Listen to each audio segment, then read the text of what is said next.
बोले माँ कुदगड़ी मैया की जय माँ कुदगड़ी मैया की जय कोपा धाम की जय कोपा धाम की जय छत्तीसगढ़ महतारी की जय भारत माता की। जय। झूमरपारा की इस पावन भूमि निश्चित ही पावन भूमि बन गया है। लगातार 4 दिन से इस भूमि को पवित्र मान लिया गया और इस आयोजन को करने वाले हमारे इस आयोजक टीम के संरक्षक के रूप में आदरणीय रामानंद जी ने इस गांव में आयोजन करने का बीड़ा उठाया। निश्चित ही मैं रामानंद जी की टीम को बहुत बहुत बधाई शुभकामना देता हूं कि झूमरपारा को पावन भूमि बनाया है। और आज के इस कार्यक्रम में निश्चित ही हमारे संरक्षक के रूप में और आपके ही इस गांव के रहने वाले मथुरा के पूर्व विधायक पूर्व संसदीय सचिव के दायित्व निभाने वाले आदरणीय आर.एस. भजवाड़ी जी और निश्चित ही हमारे वरिष्ठ इस संस्था को देखने वाले, मुझे पहली बार आने का अवसर मिला है। झंडा उंडा में मैं पहले भी आया था, कई जगह हो गया, लेकिन मुझे बहुत आज आनंद आया। मुझे अमन जी ने कहा आना ही है, मैं कभी जरूर आऊँगा। और ऐसे कार्यक्रम से पूरा दायित्व निभाने वाले बहुत ही हम सबको मार्गदर्शन देने वाले भी हैं, गुरु जी भी हैं, रहे हैं, रिटायर हो गए हैं, लेकिन का मार्गदर्शन निश्चित ही कि पूरे क्षेत्रवासियों को मिलता है। ऐसे डीओ भी रह चुके हैं, ऐसे हमारे सम्मानीय आदरणीय सदैव कुशवाहा जी को मैं प्रणाम करता हूं और आप लोगों का स्वागत करूं। इनके नेतृत्व में टीम चल रहा है। बहुत सुंदर राम प्रताप जी का जो है दिशा मिलता रहता है। अनाउंसर के रूप में ही इनका बहुत अच्छा काम रहता है। योग शिविर को बहुत बड़ा आगे ले जाने का इनका बीड़ा उठाया है। राम प्रताप जी जहाँ भी बुलाते मैं प्रयास करता हूँ पहुँचने का योग शिविर में।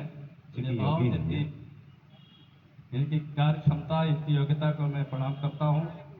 मंच पर हमारे निश्चित ही कलाकार बहुत सारी विभूतियाँ हैं। रामलाल जी जिनका क्या जहाँ चाहो वहीं राम है, ऐसे हमारे कलाकार हैं प्रतिभावान, जैसे रामलाल देवांगन जी, जहाँ पर उनकी कला और उनकी संरक्षण, उनकी टीम और जो निर्णायक टीम में उनकी भूमिका रहा है, ऐसे हम समझ रामलाल जी, राम भरोज जी, ये पूरा महंत बन गए हैं। ये महंत के रूप में अपना चेहरा भी बना रखे हैं, दाढ़ी उड़ी बना लिए हैं, तो ये पूरा संत बन चुके हैं। राम भरोज जी भैया काम से और मोना सिंह भी बहुत कलाकार है भैया, हमारे दलसरा वाले कहाँ पर है? मोना सिंह जी भी हैं। मैं कल देख रहा था कि मैं भैया ये देवांगन में बहुत कलाकार होते हैं। एक राम बहुत देवांगन नहीं, मोना सिंह देवांगन और एक आध देवांगन और हो गया था। ये बहुत कलाकार है, इसका भी स्वागत। और मंच पर हमारे बहुत सारे साथीगण हैं, इनका नाम मुझे याद नहीं है, लेकिन मंच पर हमारे सभी कलाकार बंधु और निर्णायक बंधु लोग हैं, इनका भी स्वागत। और मुझे अपार खुशी है कि हमारे जो दर्शकगण माताएं हैं, बहनें हैं, उस दिन तो मुझे लगा कि पूरे 70% महिलाओं को उपस्थित दिख रहा था। मैं आया था उस दिन 2000 से ऊपर के लग रहा था मुझे कि पंडाल भरा भरा दिख रहा था। उसमें 70% महिलाओं की भूमिका है और निश्चित है कि महिलाओं के बिना हमारा समाज नहीं सुधर सकता। इसलिए समाज के दायित्व को आगे बढ़ाने वाले हमारे माताओं बहनों को प्रणाम करता हूँ। हमारे सभी सम्मानित यहाँ पर आयोजक टीम के जो सदस्यगण हैं, इन्होंने लगातार, जैसा कि जानकारी मिला कि लगातार इनके प्रयास, सबका साथ, सबका विकास, सबका सहयोग, इन्होंने अपनी भूमिका निभाया है। इस कार्यक्रम को संपन्न कराने में बहुत अच्छे कार्यकर्ताओं की भूमिका रहा है। ऐसे कार्यकर्ताओं को भी मैं शुभकामना। और हमारे जब दर्शकगण, जब तक दर्शकगण और श्रद्धालु नहीं आते मंच पर, सामने बैठने वाले, सुनने वाले, तो मंच अधूरा दिखाई देता है। और ऐसे हमारे सभी सम्मानित दर्शकगणों को मैं प्रणाम करता हूँ। और आज विदाई का बेला है, जैसा हमारे गुरु जी ने कहा, ये विदाई का बेला में निश्चित ही थोड़ा सा सुनापन तो होता है। ऐसा कोई परिवार नहीं होता है जब लड़की की विदाई हो जाए तो आंसू नहीं भरता। मैं भी 3 बेटियों का शादी किया तो मैं तो सोचा मैं आंसू क्यों बहाऊंगा, महिला लोग आंसू बहाते होंगे, लेकिन मुझे भी लगा कि आंसू बहता है। पिता का दायित्व को जब विदाई होता है तो आंखों में आंसू बहता है। क्या आज मुझे महसूस हुआ है मुझे? तो ये तो सामाजिक धार्मिक काम में आप लोगों ने आज इतने 3-4 दिनों से इस भूमि को आपने प्रणाम किया है, इस भूमि को पवित्र रखा है और कार्यक्रम को संपन्न कराया है, तो निश्चित है कि सुनापन तो महसूस होगा। लेकिन राम का भक्त राम आया है, आपका आमंत्रण देने भी आया है। जोरदार ताली। राम का सेवक भी है। मेरा नाम ही राम का सेवक है और मैं राम के भक्त के नाते आया हूँ इस झंडा को लेने के लिए। सरगुजा झंडा अमर रहे। इनकी गाथाएं जो अनेक हैं कि हमारे माँ कुदरगढ़ी के नाम से झंडा का हम सब ले जाएंगे वहाँ। चंद्रा की पावन भूमि वही भूमि होगा जहाँ पर बजरंग बली का मंदिर है, जहाँ पर माँ दुर्गा का भी मंदिर है, जहाँ पर शंकर जी का मंदिर है और अभी 4-5 मंदिरों का निर्माण भी चल रहा है। उसी भूमि के प्रांगण में मैंने मन में सोचा कि एक बड़ा कार्यक्रम मैं आप लोगों के मार्गदर्शन में होगा।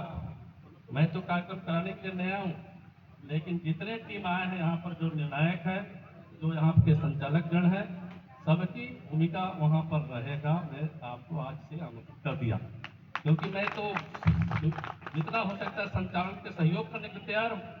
वहाँ की व्यवस्था रचना के लिए हमारी टीम तैयार रहेगा, लेकिन उसको संचालन का दायित्व आप लोग के ऊपर रहेगा, क्योंकि आप लोगों ने कई टीमों को निर्णायक की भूमिका निभाते हुए क्षेत्र में कार्यक्रमों को संपन्न कराया। इसलिए आज के अवसर पर हमारे शीतल जी भी सवेरे से हम लोग सलका से लौट रहे थे। मुझे पता चला कि 11 बजे खत्म हो रहा है, हम लोग सलका से लौट गए। हम लोग अपना पूरा जो है नगाड़ा लेते हुए आ रहे थे, फिर हमको बैक होना पड़ा, फिर हमको डुमरिया के कार्यक्रम महाविद्यालय में कार्यक्रम में मुझे जाना पड़ा। मैं वहाँ से सीधे आ रहा हूँ, मैं घर भी वापस नहीं गया।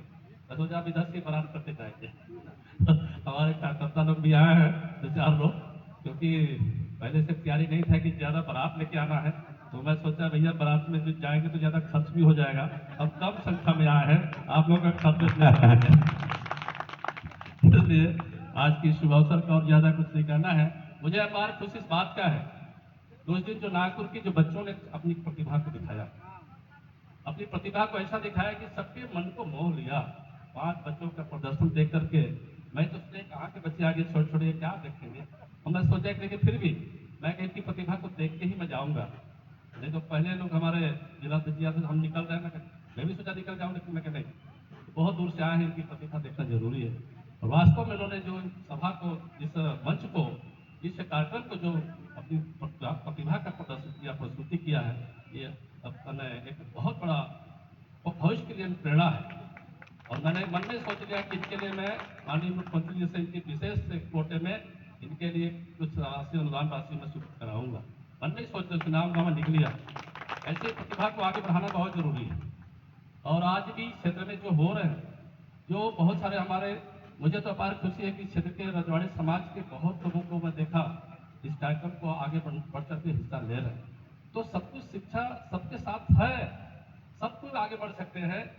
बस यही है कि प्रेरणा लेकर के काम की जरूरत है, हमें अपने जीवन में उतारने की जरूरत है। यह देश राम और कृष्ण का देश है।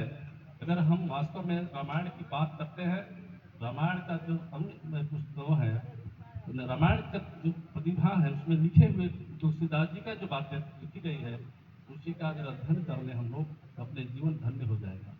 हम लोग सिर्फ समय को बर्बाद करते हैं, बड़े बड़े नाटक, छत्तीसगढ़ी प्रोग्राम, उद्धव प्रोग्राम, दुनिया भर का प्रोग्राम करिए, देखिए प्रतिभा वो भी है, लेकिन कहीं ना कहीं कुछ बुराइयां हैं, उसको भी त्यागिए। आज नया पीढ़ी हम देखते हैं, मैं तो आज कॉलेज में इस बात को कहा, नया पीढ़ी हम बर्बादी को कहीं ना कहीं कुछ दिशा में आगे बढ़ रहे हैं। हर कार्यक्रमों में नशे के कारण लोग उसी को मान लिए कि यही त्योहार है। आज भी पुराने समय के लोग उतार रहे कुछ, हर कार्यक्रमों में शराब पीना, ये बहुत बड़ी बुराई है। और आज भी मैं बोल रहा हूँ, जिस परिवार में शराब घुस गया है उस परिवार का नाश होना तय है, कोई रोक सकता। चाहे राजा हो चाहे रंक हो, कोई भी गरीब व्यक्ति हो चाहे अमीर व्यक्ति हो, जिस परिवार में अगर नशे का, पान का अगर प्रयोग हो रहा है, तो आप समझ लो कि हम अपने पैरों में कुल्हाड़ी मार रहे हैं और अपने भविष्य को भी नुकसान पहुंचा रहे हैं। इसलिए इस बात को ऐसे ऐसे कार्यक्रमों में जाने से बहुत कुछ सीखने को, देखने को मिलता है। इसको हमको अपने जीवन में उतारने की भी जरूरत है।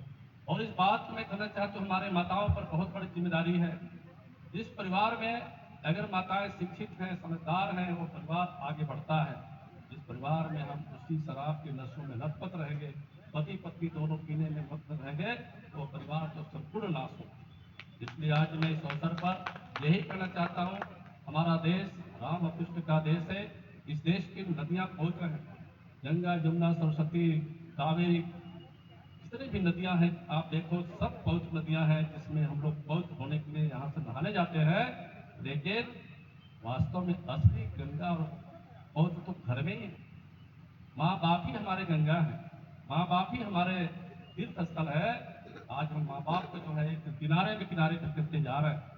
बहुत बड़ा विसंगति आने वाला है। जिस माँ बाप ने हमको जन्म दिया, उसी को हम अपमानित कर रहे हैं, उसी का बंटवारा कर रहे हैं। जमीन का तो बंटवारा कर ही रहे हैं, लेकिन माँ बाप का भी बंटवारा हो जा रहा है। बहुत बड़ा संकट का समय दिख रहा है। इसलिए भविष्य के लिए इस तरह सत्संग की जरूरत है।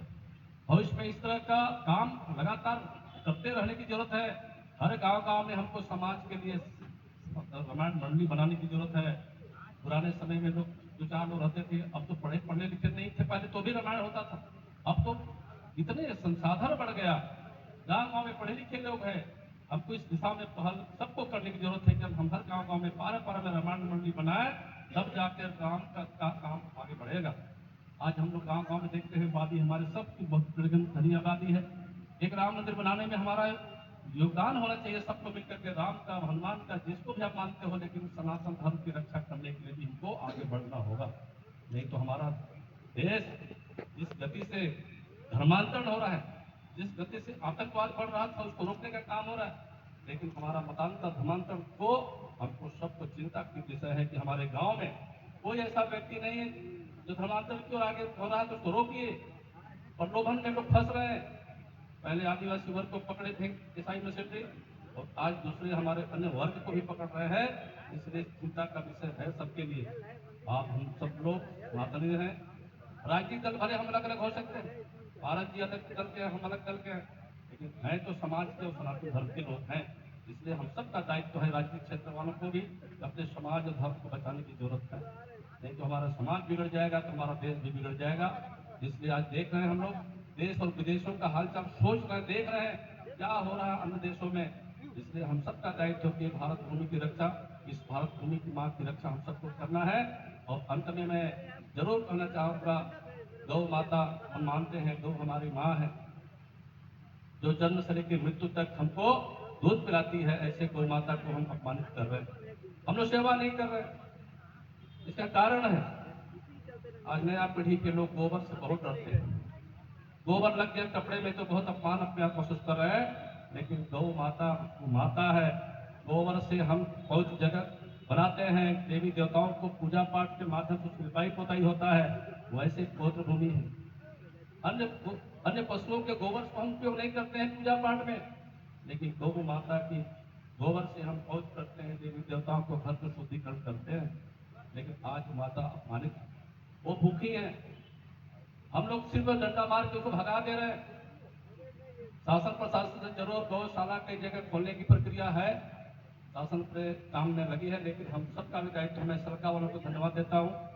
सरकार में भी गौशाला सबके सहयोग से गौशाला प्राइवेट चला रहे हैं। मैंने उनको कहा था, कार्यक्रम में गया था, उनको कहा था कि पंजीयन कराइए, ताकि शासन से उस गौशाला को प्रति गाय पशु के माध्यम से शासन से कुछ सुविधाएं मिलता है, राशि मिलता है, ताकि जो वहाँ पर कार्यकर्ता है वहाँ को कम बोझा उठा पाए।